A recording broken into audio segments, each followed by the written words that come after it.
గ్రామ పంచాయతీ ఎన్నికల్లో కాంగ్రెస్కు దిమ్మ తిరిగే ఫలితాలు వచ్చాయని రేవంత్ రెడ్డికి మైండ్ బ్లాక్ అయిందని మాజీ మంత్రి హరీష్ రావు విమర్శించారు. సిద్దిపేట జిల్లా గజ్వేల్ నియోజకవర్గం తూప్రాన్ మండలానికి చెందిన పలువురు సర్పంచ్లను మాజీ మంత్రి హరీష్ అభినందించారు. స్థానిక సంస్థల ఎన్నికల్లో కాంగ్రెస్ పార్టీకి దిమ్మ తిరిగే ఫలితాలు వచ్చాయని, ప్రజల తీర్పు చూసి కాంగ్రెస్ నాయకులకు షాక్ తగిలిందని అన్నారు. మొదటి విడత ఫలితాలు చూసి షాక్ అయ్యారని, రెండో విడత ఫలితాలు చూసి మైండ్ బ్లాక్ అయిందంటూ కామెంట్స్ చేశారు.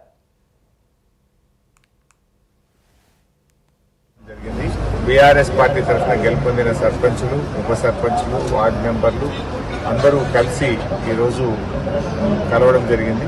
ముఖ్యంగా కేసీఆర్ గారి నాయకత్వంలో తూప్రాన్ మండలం అద్భుతంగా అభివృద్ధి జరిగింది. ఈరోజు మెదక్ జిల్లా కానీ తెలంగాణ రాష్ట్రం దేశానికి ఆదర్శంగా కేసీఆర్ గారి నాయకత్వంలో రూపుదిద్దుకున్నాం. 2 ఏళ్ల కాంగ్రెస్ పాలనలో పల్లెలను అధోగతి పాలు చేసినారు. 2 ఏళ్లలో పైసా అభివృద్ధి జరిగింది లేదు.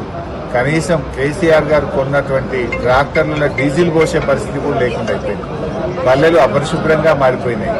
ఆనాడు దేశంలో ఎప్పుడు అవార్డులు ఇచ్చినా తెలంగాణ పల్లెలకు అవార్డుల పంట పండేది. కానీ కేసీఆర్ గారు పోయి రేవంత్ రెడ్డి వచ్చినాక గత 2 సంవత్సరాల్లో తెలంగాణకు అవార్డే లేకుండా పోయింది.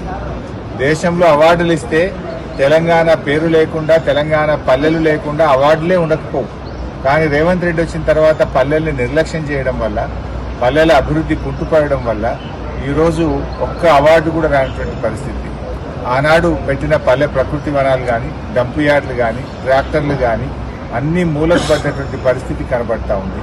ఆనాడు కేసీఆర్ గారు రాష్ట్ర ప్రభుత్వం నుంచి ప్రతి నెల కూడా పల్లెలకు నిధులు విడుదల చేసేది.